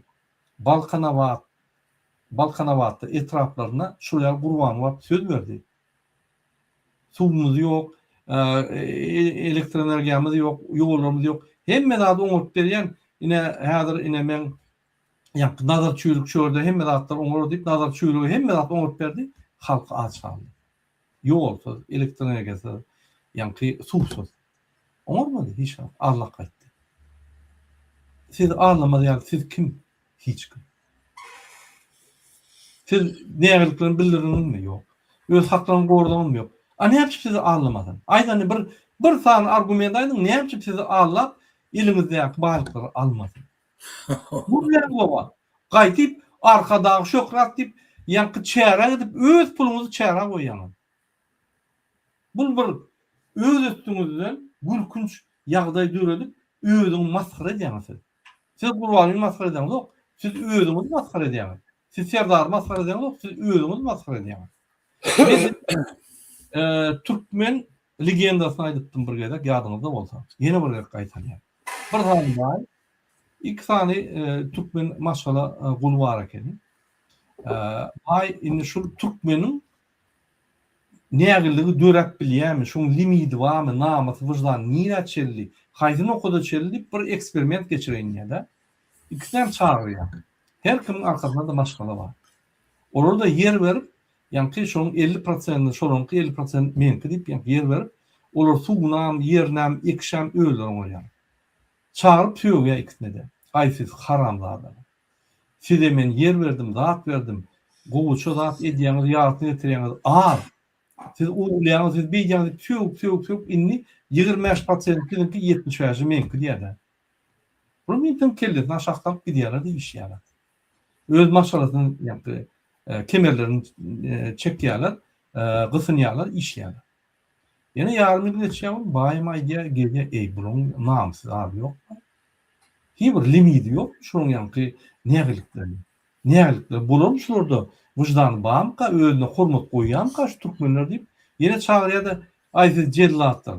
Men size inandym, siz menden ýa buğday ogurlaýaňyz, menden bürünç ogurlaýaňyz haramdadyr. Indi 10% sizinki, 90 menki diýär. Ýene töýüp goýberýär, ýene gidýärler. Kimse çykanok. Gidip işýär. Ýene ýarym geçýär, ýene çağırýar. Indi hiç adam mercek getirin. Ölün. Hemme adı getirin. Siz hiç adam başaranız yok. Siz hiç adam umurun yok. Söp koyuyorlar. Gidiyorlar. Yine yardım işlerler. Hazırını getirip yatıyorlar. Bayım bayak dedi. Bayım de şun limiti bolun kara şunlar bu. Ahir yok o bayağı. Sen nerede olacaksın? Beyli değil. Bu adaltıdan deyip diler mi kadip? Yine bana bunu çağırıyor ikisinden. Ay sizden yağladım, halis yağladım, ikinizden açacak diye, öldürecek diye. Ondan ikisem aşağı ettu, bir kelle kaldık, men sorumda bayağı diye. Bunun birine, bay ahir türlü şun, ahir fakir orada, ahir bazada çektiğinde, hani ait diye. Olamay ya, bayağı yipimem ölümden olmalı diye soruyor. Yine şu nakıl, yani Türkmen halkının çünkü durmuşu. Besedeliyim o bir adam. Biz özümüze hormat koymalı. Biz özümüze hormat koymasak, maşgalarımıza hormat koymasak, inanın köçedeki polis hormat koymaya, hekim hormat koymaya, Gurbanı Serdar dipik geçiyor. Çağlarını zayalap, yani zorlap. Hormatı iyileşir. Ne şunlar Muhammed Ağa, biz cemleri, vaktan köp azını, Ayçaklardan olsa ait cemleri ve efiri yaparız. Doğru buna da oluyor. Onda men ruhsat berden bir ayçaklardan var. Kiçem oldum. Ruhsat berden. Hormatı iyileşir. Biz näçe buluşuň ýagdaýyny görkezdik. Näçe buluşlar ýene ağlaw soňa girdi.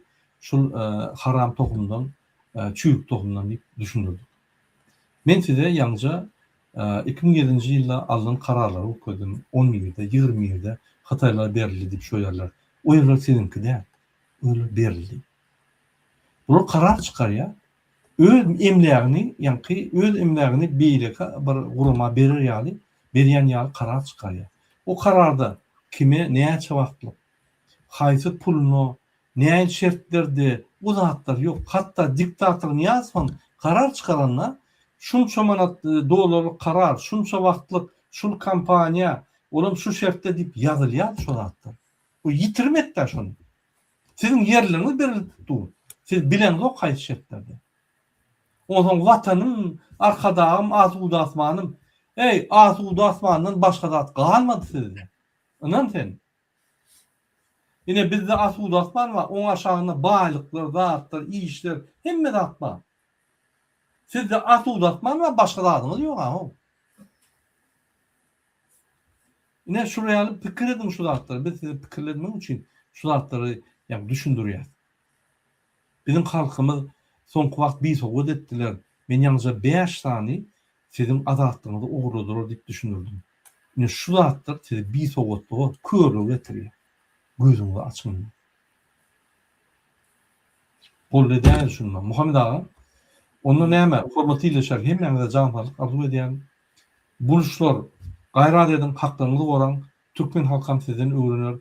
Siz bizim dogun halkymyz, biz sizinden her wagt biz sizi aralaşdyranyz ya diýler şunday işýaly buluşlar maryny aldy, yok, hiç kim alanok. Buluşlar köpelse de Türkmen halkyny gorar. Ya buluşlaryň ýeközi başlajaklar diyor. Türkmenistan'ın grajdanı Türkmenistan'ın hemmesi kim grajdan boldy eýesi. Köpelse senin köpel. Sana nämiş köpelen o? Men aýdym sen nämiş köpelen o? Sebäbi sen ýol ötünde ýaşap, gadyň zadyň alyp sen şördü hiç kim. Sen maşgalaň eklep bilen o sen $100, $200 aýlyk alýan, onu çağı ediner ýaly. Sen hakdan goran. Sen talap eden o buluşlar ýaly. Şoň üçin olar köpelýär. Buluşlar sen kezap sistemaňa tüýkürdi. Öýler köpelip öýler dogunanyşyň arasyna ululýaly. Biz sistema ynanyp özümiz taladyp hiç zat diýbilemz ok. Ine şondan şoň üçin buluşlardan görmelýär. Mysal almaly. Hoş sag bolun, indi kepleşip geçerli. Bolýar, sag bol,